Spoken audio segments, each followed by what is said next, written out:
que o campo de concentração foi um laboratório vivo, onde ele pôde testar em si mesmo não uma teoria feita por fora e aplicável ao homem, mas algo que surgiu de dentro de uma experiência vivencial e dolorosa. E por isso depois também nós vamos entender o sentido do sofrimento. E vamos chegar até lá. Quanto à vida de Dr. Frankl, nós temos então 3 períodos distintos. Um período que era um período científico, que era o que ele estava trabalhando, interrompido pela prisão. O segundo período foi o período chamado período pático, que vem de paciente, que ele sofreu, né? O paciente é o que sofre, ele sofreu aquela situação dolorosa. Volta depois do período científico, em que ele escreve inúmeras obras. Algumas pessoas já me perguntaram sobre obras do Dr. Frankl. Quase todas as obras foram cedidas à editora Vozes, que lastimavelmente não está reeditando mais. Provavelmente teremos que ter um acerto com essa editora. Por enquanto ainda existe este Em Busca de Sentido, porque não é só da Vozes, a editora Sinodal de São Leopoldo, do Rio Grande do Sul, que está mantendo essa edição. Fora disso, os outros estão todos trancados, inclusive meu primeiro livro. Existem 2 ou 3 livros pela editora Paulus, editora Santuário, as duas, talvez pela Paulinas. A gente tem que se beneficiar dos livros que estão nas bibliotecas. Existe um livro muito bom que também não está sendo reeditado, Psicoterapia e Existência, da editora Quadrante de São Paulo. Eu vou pedir para tirar um xerox da bibliografia do meu segundo livro, que ali tem todos os livros do Dr. Frankl, com exceção dos 2 últimos, que naquela época não tinham sido lançados, e não tem no Brasil, mas tem em espanhol pela editora Herder. Então, os outros têm a editora e o nome de todos eles, e de outros autores também. Hoje nós já temos a felicidade de poder ver que muitos autores estão escrevendo. Quando eu escrevi o primeiro, aliás, foi o primeiro não só do Brasil, foi da América Latina, e depois surgiram vários outros, inúmeras teses em várias universidades, e já outros livros. Então, esses outros livros são de autores, alguns argentinos, traduzidos para o português, outros são algumas dissertações que estão sendo publicadas. No meu segundo livro, e depois eu vou falar sobre o tema do segundo livro amanhã, só de passagem, porque ainda não é o momento de trabalhar com análise de sonhos. Isso aí precisa uma formação bem grande, completa, não é? Já é aplicação prática para psicoterapeutas. Bem, depois do período científico completado após a prisão, o Dr. Frankl entra no período chamado sapiensal. Realmente ele era um sábio, no sentido exato da palavra, no sentido de sabedoria que nós temos, sentido bíblico. E aí que ele escreve o livro A Presença Ignorada de Deus. Depois desse, temos os dois que não estão em português, e agora parece que surgiu um diálogo dele com um teólogo sobre Deus. Esses três não existem aqui ainda. Eu tenho em alemão, mas nem eu leio alemão, eu ganhei dele. Bem,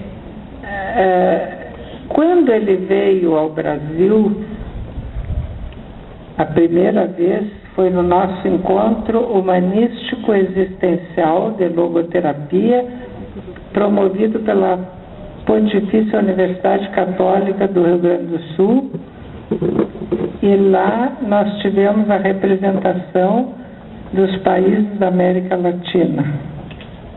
Coisas muito interessantes, pessoas muito ricas que conhecemos naquela oportunidade, que continuam ouvindo o Brasil, ou indo a outros países da América do Sul, trocando com os autores. É interessante que quando o Dr. Frankl recebeu as últimas notícias sobre o encontro que ia se realizar em Porto Alegre, mas antes eu quero dizer sobre a passagem dele. Nós tínhamos dificuldade de encontrar alguém que financiasse a passagem. Então eu fui chamada por um banqueiro judeu, e ele me disse o seguinte: eu perdi meu pai por suicídio, perdi um irmão por suicídio. Então, esse sentido da vida precisa ser divulgado. E por isso eu vou pagar a passagem. Pagou a passagem dele e da senhora. Pois bem, o Dr. Frankl falou sobre isso. E quando eu achava que ele não sabia a cidade de Porto Alegre, porque afinal Porto Alegre não é uma cidade importante. E ele disse: eu direi depois. Duas coisas ele disse que diria depois. Uma foi que eu o chamei de salmista do século XX. E ele gostou muito, disse para mim em carta que era o título mais alto que ele tinha recebido, e que também diria depois, pessoalmente. Próximo à chegada dele, ele escreveu dizendo que a família da mulher dele morava em Porto Alegre. O sogro dele veio para Porto Alegre e foi acolhido na PUC, que era a universidade que eu recebia, só que o sogro já tinha falecido. E nós tivemos a oportunidade de convidar a cunhada. Então, quando ele chegou, desceu do avião, naquele tempo descia, desceu do avião, ele encontrou a cunhada que foi recebê-lo. Nós criamos essa oportunidade. E, posteriormente, quando ele saiu de Porto Alegre, ocorreu alguma coisa muito especial. Uma senhora, telefonava para o hotel e dizia que queria falar com o Dr. Frankl. Ninguém podia passar, somente eu que podia falar com ele ao telefone. Então ninguém podia passar aquele telefonema e a senhora não se identificava, ficava tudo na mesma. Esta senhora não procurou mais, e quando nós estávamos levando o Dr. Frankl para embarcar de volta, aconteceu o seguinte: uma senhora baixinha se aproximou dele e falou em dialeto. E ele pediu licença para a esposa e para nós e saiu com essa senhora. Ele ficou sabendo que nos braços daquela senhora tinha falecido a primeira mulher. Ele ficou tomado de uma emoção imensa. Eu até sugeri que mudasse o horário do voo, mas ele não quis. Ele tinha compromisso com outros com outros congressos. Então, comentando, a gente vê assim, em Porto Alegre aconteceram duas coisas importantes afetivamente para ele. Mas ele era um homem muito afetivo, eu não posso esquecer de dizer isso. O gênio, fantástico, mas nós não admirávamos o gênio, nós admirávamos o caráter e admirávamos a afetividade com que ele punha na relação com as pessoas. E quando ele concordou em vir, eu fui agradecendo. Agradeço em nome da América Latina, agradeço em nome do Brasil, agradeço em nome da universidade, e fui indo. E no fim eu disse, agradeço em nome de uma paciente esquizofrênica chamada fulana de tal, que é uma pessoa que eu tinha um contato muito grande, ela estava sendo tratada por psiquiatra por mim. Aí então ele não respondeu isso, não dava tempo de responder essa carta, mas ele, quando chegou e nós recém tínhamos saído do aeroporto, ele disse, o programa aqui tem que ser alterado, porque eu preciso acrescentar algo nesse programa. Eu olhei surpresa, ele disse para mim assim, eu preciso visitar a paciente Margarida. É um nome suposto, né? E aí então oportunizamos a visita dele à paciente Margarida. Isso foi muito emocionante. Outra coisa interessante é que quando ele estava em Porto Alegre,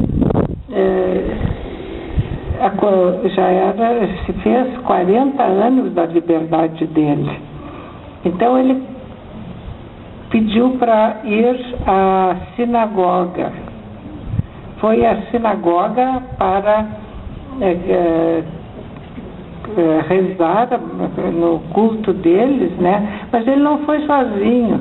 O interessante é o seguinte, é que uma das entidades que promovia a vinda dele era um serviço interconfessional de aconselhamento, onde eu coordenava a Comissão Científico-Teológica. Então, foram pastores de 4 denominações e o padre que coordenava aquele serviço. Então foi assim, algo ecumênico, mais forte do ponto de vista religioso, muito lindo. E o rabino, não só de Porto Alegre, mas outro rabino que veio também. Então foi realmente um momento maravilhoso de união com as pessoas. Por outro lado, ele, ao acrescentar isso, ele quando chegou, ele chegou no hotel e me disse assim, eu preciso ter uma sala junto do meu quarto. Era um apartamento bom, então ele viu que tinha sala, ficou muito contente e me disse assim, agora eu vou lhe contar por que eu queria que eu disse que salmista do século XX era o maior título que eu tive. Ele disse, porque eu passo um período da noite cantando salmos em hebraico, desde o tempo da prisão. Eu não podia cantar alto, eu cantava baixinho. Mas ele me disse que nunca deixou nenhuma noite de cantar os salmos. Então, isso tudo nos mostra, assim, a personalidade dele, a riqueza da personalidade dele.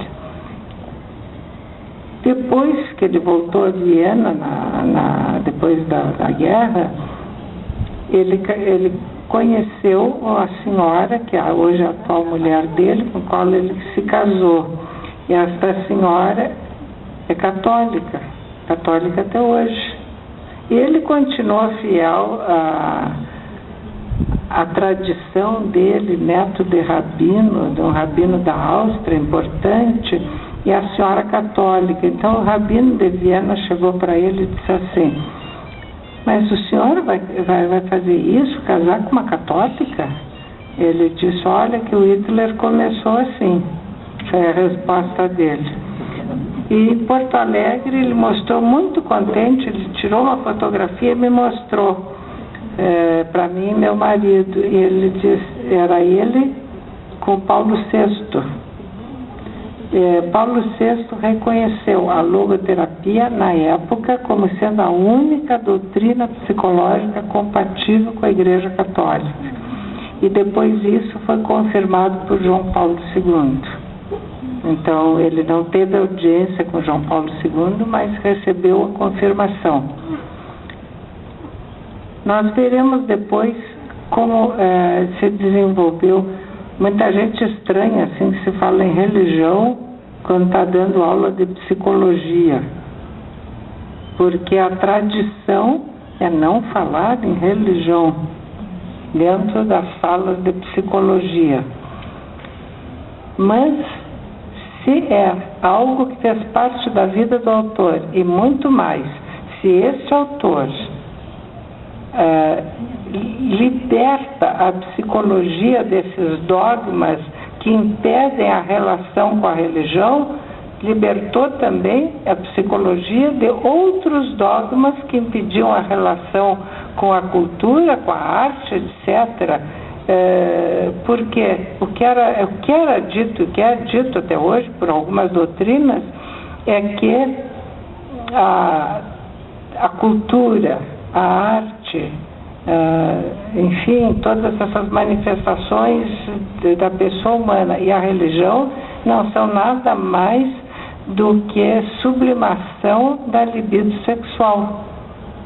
E todas aquelas coisas ditas de que a religião é neurose obsessiva, então pode ser que exista dentro de religiões realmente pessoas com neurose obsessiva, mas muitos autores anteriores a Frankl trazem também a religião como algo fundamental e importante para a vida humana. Então nós podemos tratar disso livremente porque é da pessoa humana. E também essa relação transcendental com Deus faz parte da vida humana, não dá para negar. Eu mesmo tive algumas comprovações muito importantes durante a clínica e durante a análise de sonhos, que eu não vou distrair agora o nosso pensamento, mas que apareceram de forma muito rica. Bem, posteriormente o Dr. Frankl, ele esteve em Porto Alegre em 84, voltou ao Rio, voltou a Brasília, voltou ao Rio. Foram as 3 vezes que ele esteve no Brasil. Nós encontrávamos com ele nessas oportunidades e também na Argentina. Ele voltou mais 2 vezes à Argentina. Mas o título de doutor honoris causa, primeiro na América Latina, foi lá na nossa PUC de Porto Alegre. E ocorreu o seguinte, quando ele completou 90 anos, o governo de Viena, o governo da Áustria e a prefeitura de Viena e a universidade também da Áustria promoveram um evento grandioso e ele era homenageado como grande psicólogo, grande teórico da psicologia e também como herói. Então foi realmente uma festa magnífica, tanto cultural quanto com todas os outros eventos que acompanhavam. E ele ele escolhia a quem devia ser direcionado o convite. Eu recebi esse convite para apresentar em nome me apresentar em nome da América Latina. Eu organizei um grupo que foi comigo aqui do Brasil e estivemos lá. Estava sendo programado só a apresentação dele, num certo momento, na ópera onde se reuniam os líderes.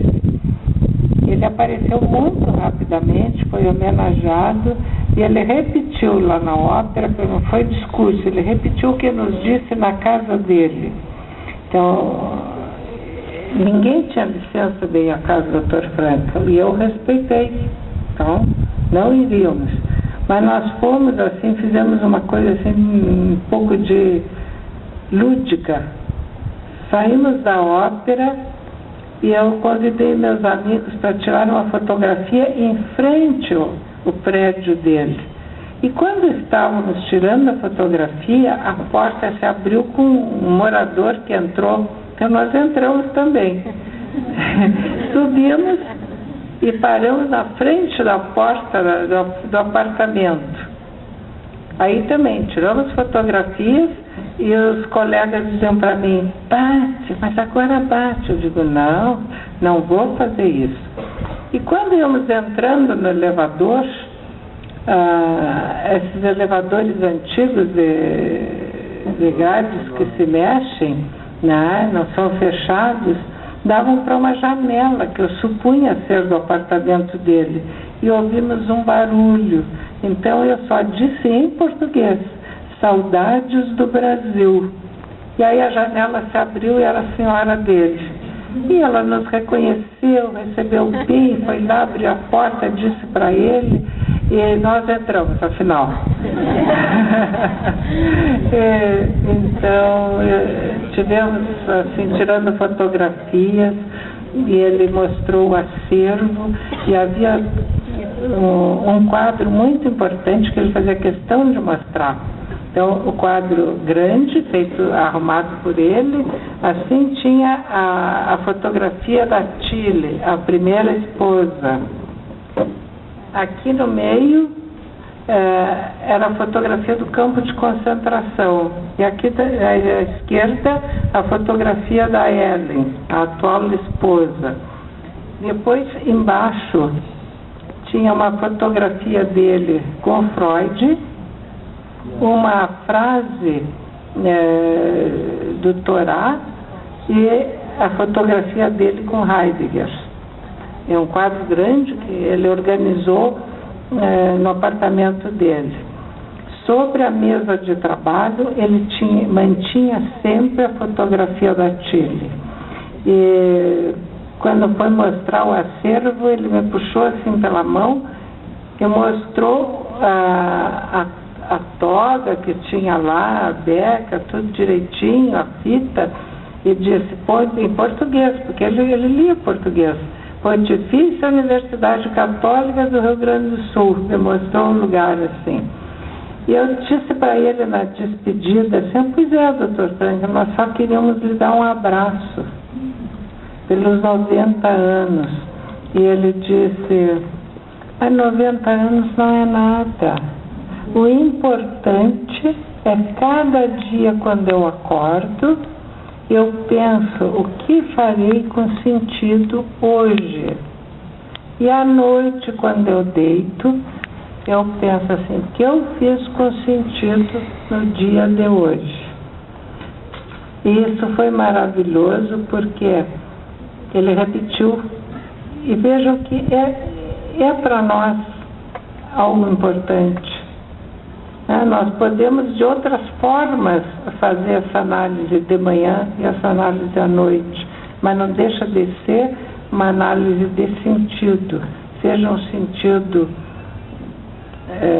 digamos, um sentido mais familiar, um sentido mais profissional, um sentido mais alto, ou tudo junto, como, digamos, as bolinhas do rosário de um colar que vão por um fio, o fio do sentido da vida, e ali vão entrando as horas, os dias, etc. Depois dessa despedida, eu não vi mais o Dr. Frankl, nem escrevi mais para ele, nem ele para mim. Foram 10 anos de correspondência, sempre, desde a primeira carta até a última. Eu pedia orientação, eu conversava com ele, ele falava outras coisas, era muito interessante. E se eu vou publicar essa correspondência, é um livro que já deveria estar pronto, mas por outras razões eu fiquei envolvida com o trabalho do centenário dele e o livro não ficou pronto. Mas nós vamos publicar no final do ano deste ano, para o ano que vem. Então, isso que eu queria mostrar a vocês é que eu também despertou em mim um afeto muito grande pela pessoa dele, porque era uma pessoa muito rica, e não só por ele, também a esposa dele, que é companheira de todos os momentos e que desempenhou um papel muito grande na vida dele.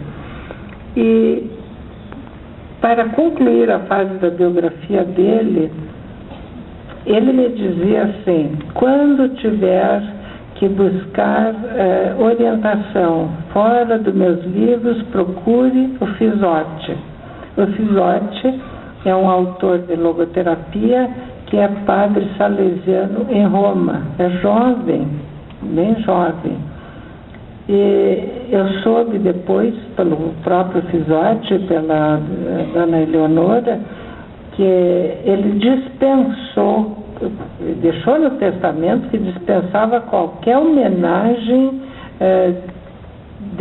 durante o enterro dele ou pós-morte. Ele não aceitava nada de oficial. Ele queria ser enterrado só com acompanhamento da família, no cemitério judeu, no chão puro, como eles enterram. Porém, ele queria que depois que o Fisotti fosse lá, fizesse a encomendação dele, né? A encomendação católica. Então, isso tudo mostra que ele era um homem de fé e que se realizou até o fim essa fé. Ele tem páginas belíssimas sobre isso, que não é o caso de falar agora, mas de toda essa relação transcendente com o valor transcendental. E toda essa questão da presença ignorada de Deus, que é riquíssima, porque ele fala sobre a consciência e a grande colocação que ele traz para a ciência psicológica do inconsciente espiritual. E é muito rico, eu gostaria de falar amanhã, porque, como eu disse, eu comprovei no meu trabalho tudo isso que ele disse, tudo isso que ele trouxe. Bom, voltando ao sentido da vida, ele deveria falar sobre o sentido da vida em Porto Alegre. Então ele disse o seguinte, que quando ele ia dar umas palestras em San Diego, ele tomou um táxi e foi conversando com o taxista. E o taxista falava sobre a situação atual do mundo, naquela ocasião, mas que não mudou muito. Falava sobre a agressividade cada vez maior das pessoas. O problema ele fala especificamente sobre a juventude. Dizia o motorista que a juventude era louca, estava louca, cada vez mais agressiva, cada vez mais tomando drogas e cada vez mais perdida no sentido. E ele disse para o motorista assim, quem sabe o senhor vai no meu lugar e faz a palestra, porque é isso mesmo que eu vou falar. Então ele usou aquilo para falar sobre a juventude no momento atual e a falta de sentido da vida. No consultório, quando a gente está recebendo um paciente, às vezes pela primeira vez, às vezes outras vezes, e a pessoa pode estar sofrendo de depressão, pode estar um pouco perdida, pode estar confusa, não precisamos logo dizer assim, olha, está chato, essa pessoa tem essa patologia. Aliás, em logoterapia nós não vamos logo para a patologia. Nós vamos para o acolhimento, para o entendimento da pessoa, para a realização da pessoa. A patologia fica sendo curada por aí, sem dispensar, o Dr. Frankl sempre falou, sem dispensar, no caso de necessidade, medicação. E ele mesmo disse, em Buenos Aires, num discurso, ele disse o seguinte: eu me sinto impotente perante a esquizofrenia, mas vai haver uma época em que vão ser descobertas as medicações necessárias. Por outro lado, ele foi das primeiras pessoas que começou a trabalhar com carbolítio, nem estava industrializado. E eu falava isso para os psiquiatras em Porto Alegre, eles ficavam horrorizados. Bom, isso é conversa, papo de psicólogo que não entende a medicação. Em seguida, quando as coisas surgiram, eles mesmos prescreviam. Então, o Dr. Frankl foi pioneiro também nesse aspecto de medicações. E quando ele visitou aquela paciente, ele disse, lastimavelmente, são os efeitos dos choques dos seus neurônios e algo mais que a neurologia explica, mas que a farmacologia não encontrou ainda o resultado. Então ele nunca deixou também de valorizar isso. Em certos momentos, quando nós estávamos em congresso, nós éramos procurados por algumas pessoas que diziam assim, fale sobre essa sua filosofia de vida. A logoterapia não é uma filosofia de vida, ela supõe uma filosofia de vida, mas não é. E outras pessoas diziam, de várias linhas ocultas, diziam assim, mas a senhora tem que trazer essa teoria para nós, porque é por aí que nós vamos descobrindo as coisas ocultas. Mas não é coisa oculta de ocultismo, é coisa que não está aparecendo no tratamento da pessoa. Então essas dificuldades às vezes aparecem. E nós temos que ter bem certeza de que a logoterapia trabalha com a pessoa humana nas suas dimensões. Dimensão corpórea, dimensão psíquica e dimensão espiritual. Então, sem trabalhar com essas dimensões e sem reconhecer essas dimensões, não vamos encontrar resultado, porque as outras teorias, elas pararam no psiquismo, na relação psicossomática, param aí, quando muito vão ao comportamento social do homem, mas não chegam a despertar essas forças de resistência do espírito e nem ver o que significa essa realização espiritual e esse trabalho com o espiritual, mesmo nas pessoas mais doentes possíveis. E isso é muito importante. E, sobretudo, no respeito ao paciente. Porque o respeito ao paciente não vem dessa relação psicossomática. Porque uma certa relação psicossomática o animal tem. A psicologia, aí é uma psicologia que também ela é nessa linha mais natural, né? Natural no sentido de, enquanto o homem também é animal. Mas sim, enquanto o homem tem que ser, enquanto o homem é superior. Bem,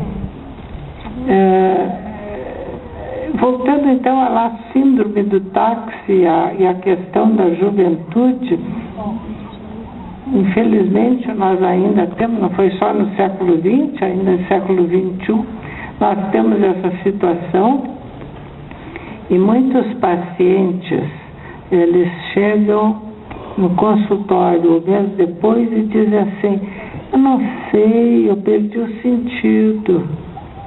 Eles mesmos dizem, perdi o sentido, não acho interessante nada, para mim não tem sentido isso.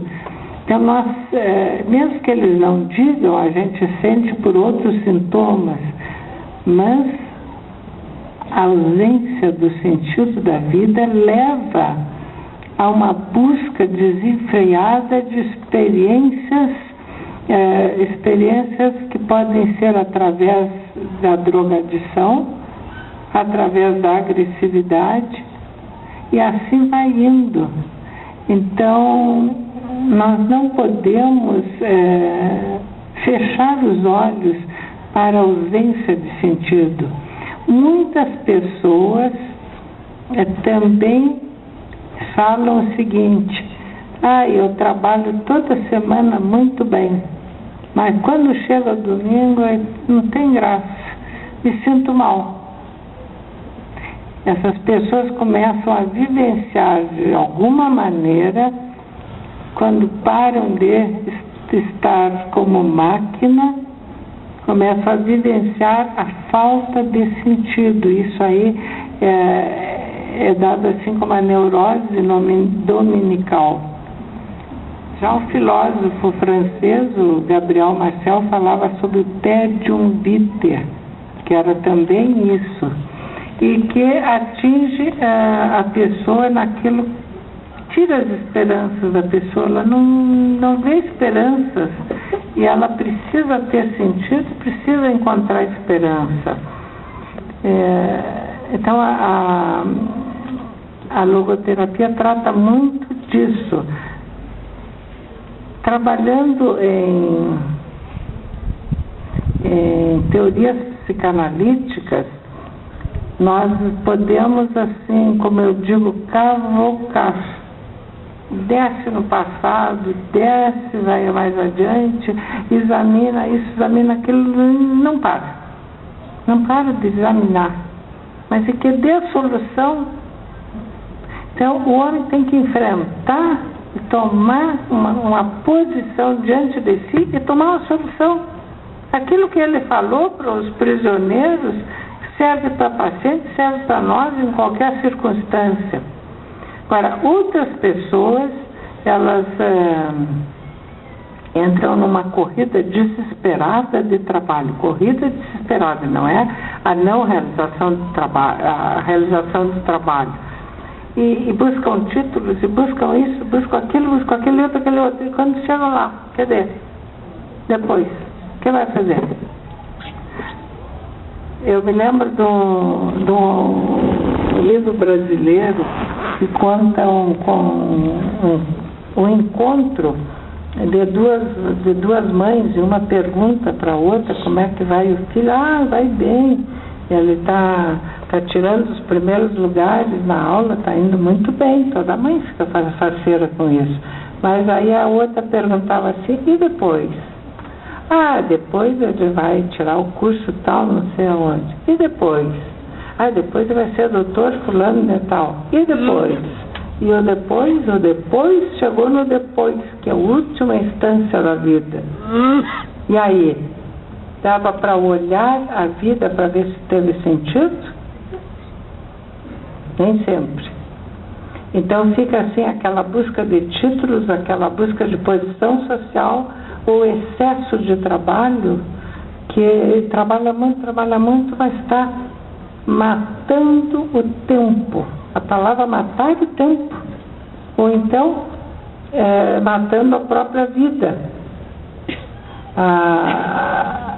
Então, isso gera um sentimento de vazio existencial, quando não encontra a realização. Esse vazio existencial, ele pode ser apenas um vazio que pode ser tratado. Pode ser um vazio mais forte que se manifesta das maneiras que eu já falei e que pode se transformar até num vazio neurótico. Aí então passa a ser a neurose. A neurose noogênica, que é considerada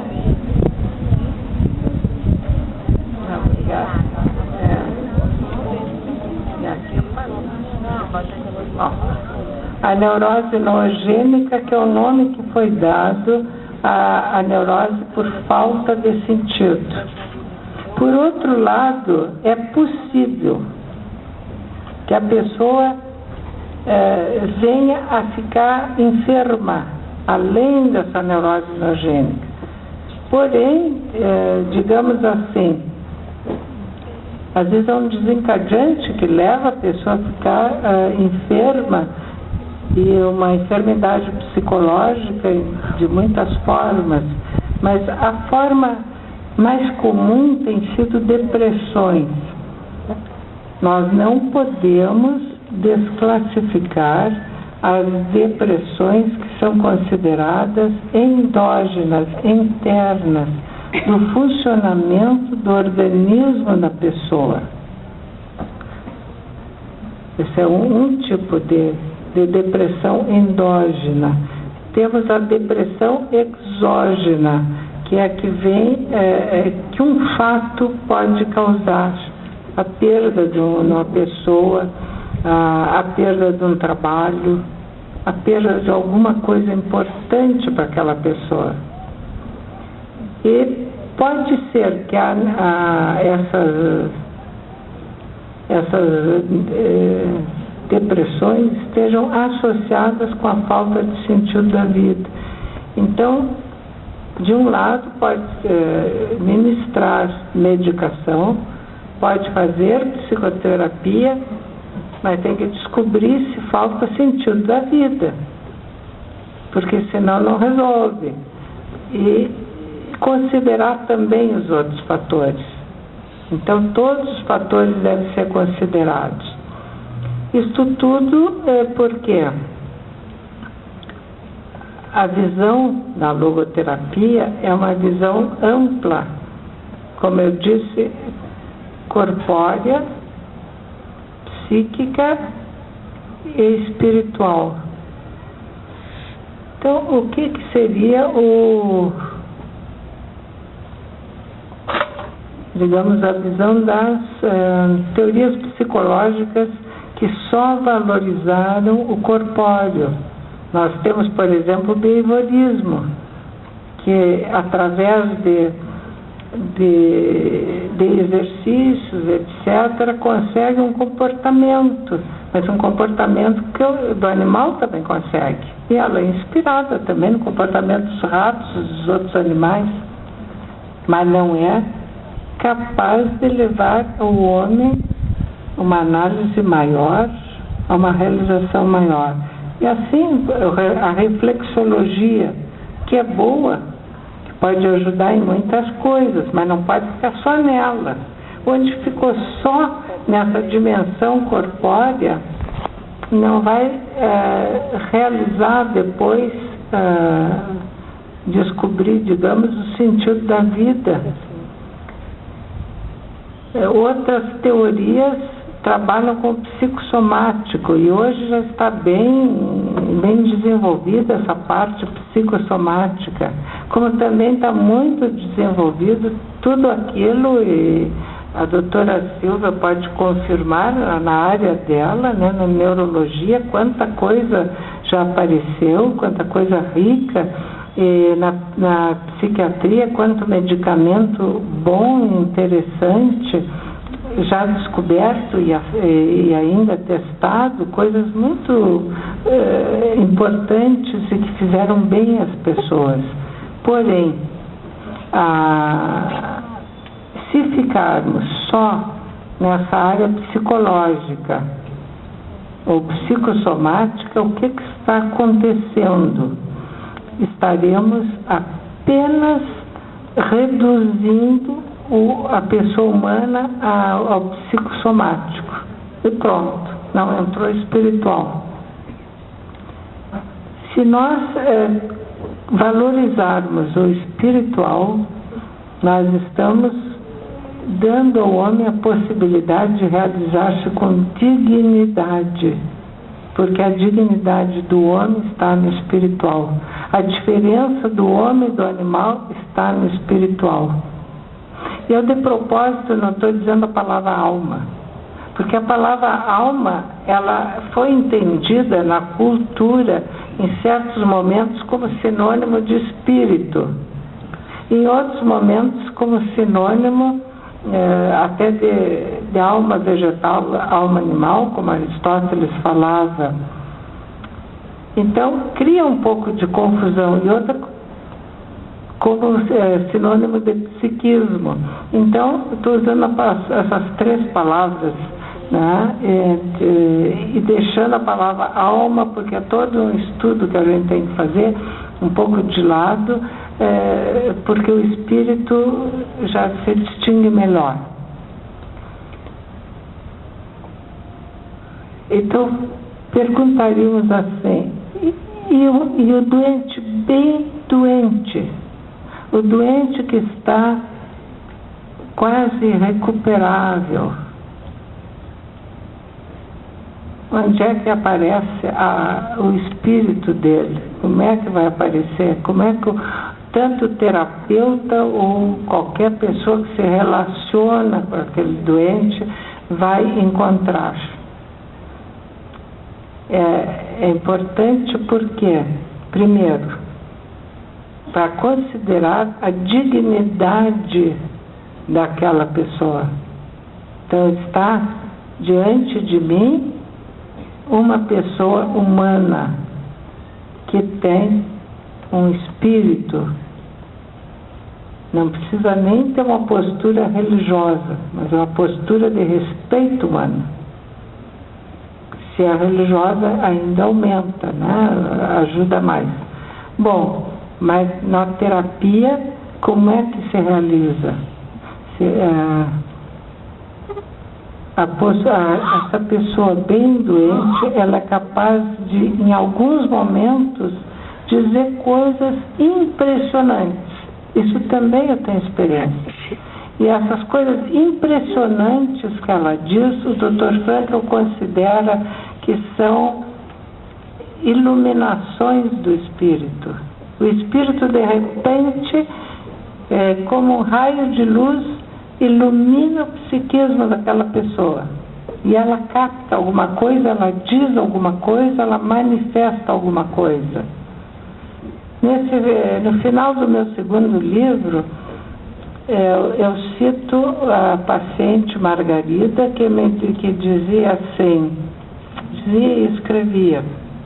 Ela estava bem prejudicada. E ela dizia assim, a saúde é insondável e a esperança não tem fim. Ela estava aplicando aquilo para ela mesma. No caso, eu estava escrevendo, me recolhi para escrever num local de repouso, lá perto de Porto Alegre. E estava comigo um poeta chamado Mário Quintana, já falecido agora. Às vezes eu conversava com ele e ele dizia assim, eu gosto muito do Frank, eu gosto mais do que do Freud. Eu estava mostrando para ele como é que era o Frank. Ele dizia assim, por quê? O Freud se prende ao passado, está preso irremediavelmente ao passado, enquanto que o Frankl está mostrando o futuro, está nos levando para o futuro.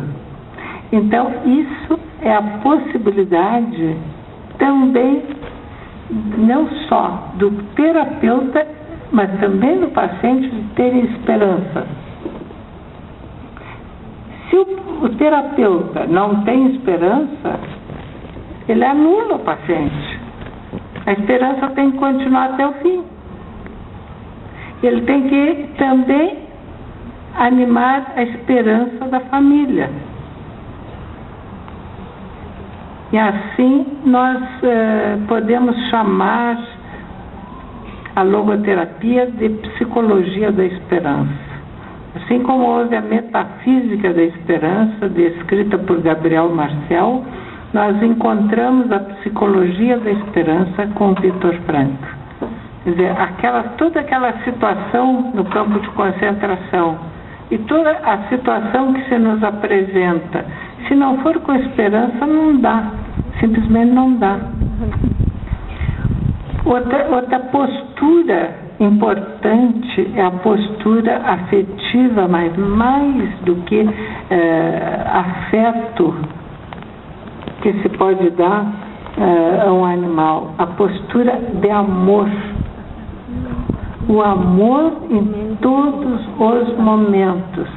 Não é um amor possessivo e não é um amor egoísta, mas o paciente, o educando, ou a pessoa com a qual nos relacionamos, ela tem que sentir a presença do amor.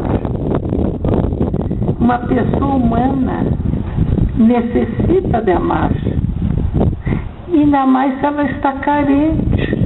Se ela vai até o consultório, ou o adolescente que está procurando orientação, ou aquele que busca aconselhamento, seja quem for, que busca o outro, precisa sentir o amor. Nós não precisamos provar isso, nós todos concordamos que é preciso manifestar o amor. Porém, nas teorias que trabalham com a psicologia só nessa base mais animal, elas são treino. E para treino não precisa amor. Para ter, treina laboratório, treina aqui, treina ali, põe a pessoa a ser treinada, pode alcançar algum resultado comportamental, mas não é amor, não é algo consciente, elaborado. Também havia essa recomendação de que o terapeuta não manifestasse, o professor já manifestava, mas que o terapeuta não manifestasse nenhum afeto. Ele tinha que ser e mostrar uma indiferença. E não é esse caso. Quanto mais acolhido, é claro que não vai ser um exagero, mas quanto mais acolhido o paciente, mais ele pode realizar. Quanto mais um educando é levado pelo amor, mais ele vai conseguir. Tudo isso nós aplicamos em todas as áreas. Eu mostro o paciente, mas mostro também o educando, porque não há muita diferença entre paciente e educando. Aliás, o Dr. Frank tem um livro sobre homo patiens, quer dizer, o homem que sofre. Paciente vem da palavra sofrimento, mas sofrimento não quer dizer necessariamente dor, quer dizer que passa por uma transformação. É um conceito de São Tomás de Aquino. São Tomás de Aquino falava sobre a pessoa, algo que de potência se transforma em ato, de possibilidade se transforma em realização. Então ele pergunta assim: quem cura? O remédio, o doente ou o médico? A resposta de São Tomás de Aquino é de que é preciso haver transformação no paciente. Então a cura se efetua dentro da pessoa, através de uma transformação. A mesma coisa para o educando. Quem educa? O professor, o livro ou o educando? Assim, se não adianta professor nem livro, se o educando não se propõe a mudar e não há a transformação. Então, é nesse sentido que tanto aquele que está no consultório, quanto o aluno na sala de aula, quanto seja quem for que nós vamos educar ou ter um contato, é paciente, vai passar pela transformação. E nós falamos em sofrimento, e aí nós temos que ver assim, o sentido da vida pode ser através de uma obra a se realizar, essa obra com sentido. Quer dizer, é o trabalho quando se põe sentido, não o trabalho mecânico, não o trabalho compulsivo, não o trabalho escravo, não todas aquelas negatividades a respeito do trabalho, mas o trabalho realizado por ideal, o trabalho que encontrou sentido, também a criação, todas as obras de criação do homem, sejam culturais, sejam artísticas, seja onde for. Também o sentido do amor, a realização amorosa, seja no encontro afetivo, numa realização de duas personalidades diferentes, como o homem e a mulher, seja a realização já familiar, a realização dentro da família e a realização que se estende para a comunidade. Não pode o amor ficar fechado, não pode a realização de alguém ser fechado em quatro paredes. A necessidade comunitária é enorme. Então, a pessoa pode ser realizada muito mais em comunidade. É um exemplo interessante, não só desses do campo de concentração, das pessoas que lutavam por encontrar os seus e sobreviveram esperando isso, mas também é o caso relatado no livro de Terra dos Homens, em Exupéry, quando ele conta que o companheiro dele, o Guillaume, que caiu nos Andes, o Guillaume, eles faziam esse trabalho de aviões postais pequenininhos, quase um teco-teco que andavam pelos Andes, e o Guillaume caiu. E não tinha como se salvar ali. Então ele caminhou, mas houve um momento que ele não podia mais, doía muito os pés, a neve cada vez pior. Então ele foi cortando as botas e assim foi indo. Até que num momento ele caiu num buraco lá com neve e pensou assim, agora eu vou ficar quieto e vou deixar que descubram o meu corpo no futuro. Não posso fazer nada. Quando ele se lembrou assim, puxa, e o meu seguro, será que a minha mulher sabe onde ela está? E depois ele pensou de novo assim, mas se ela souber que eu estou nessa situação, ela crê que estou andando. Então é preciso dar mais um passo, mais um passo, mais um passo.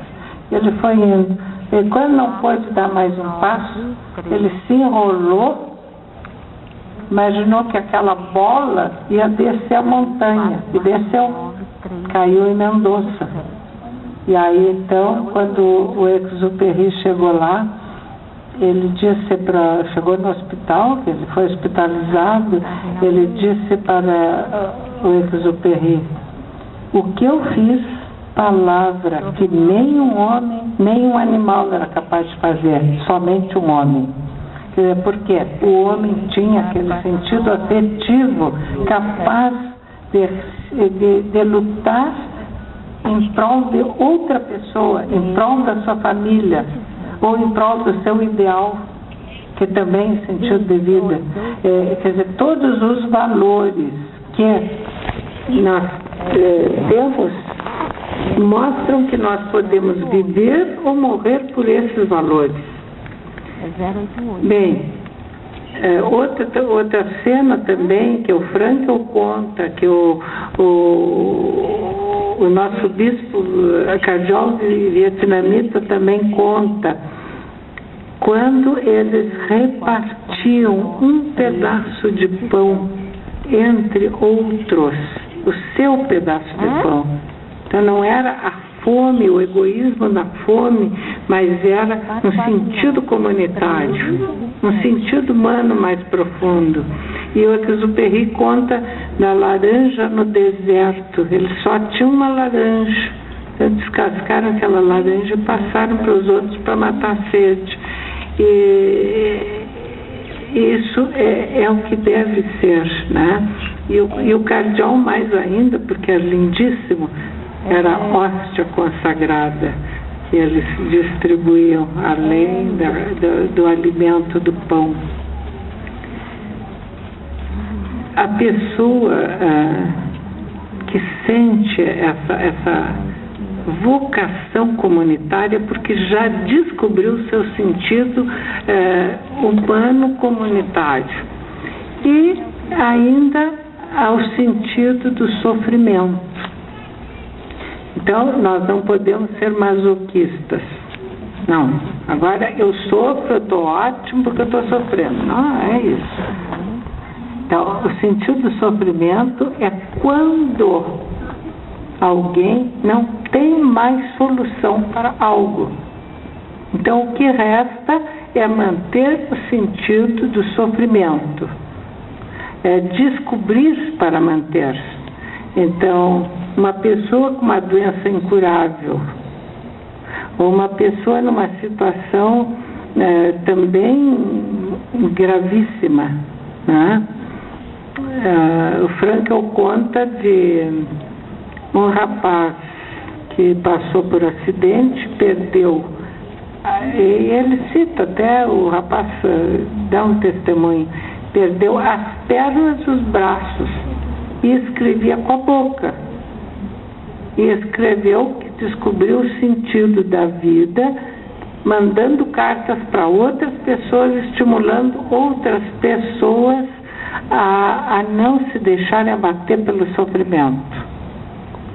Então, qualquer revés da nossa vida, qualquer situação, como diz o Dr. Frankl, nós temos que sair vitoriosos do sofrimento. Não basta sofrer. Sofrer por sofrer é masoquismo. Sofrer para ser vitorioso é descobrir como ser vitorioso, como vencer e como ainda servir com aquele sofrimento. O sofrimento aí adquire um sentido assim de sacrifício. Sacrifício na palavra quer dizer oferecimento. Então eu posso oferecer à minha família, eu posso oferecer à humanidade, eu posso oferecer em consonância com Deus. Então esse é o sentido do sofrimento. E saber como vamos enfrentar aquela decorrência. Então eu gostaria de mostrar a vocês que é aí nessas situações que o Dr. Frankl se tornou o psicólogo da esperança. Então nós devemos ter esperança realmente sempre, em todos os momentos, como essa paciente Margarida, que diz: a esperança não tem fim. Alguém acometido de esquizofrenia nos dá essa lição. Então, todos nós podemos encontrar o sentido do sofrimento e viver na esperança. E é isso que eu convido a vocês. Obrigada.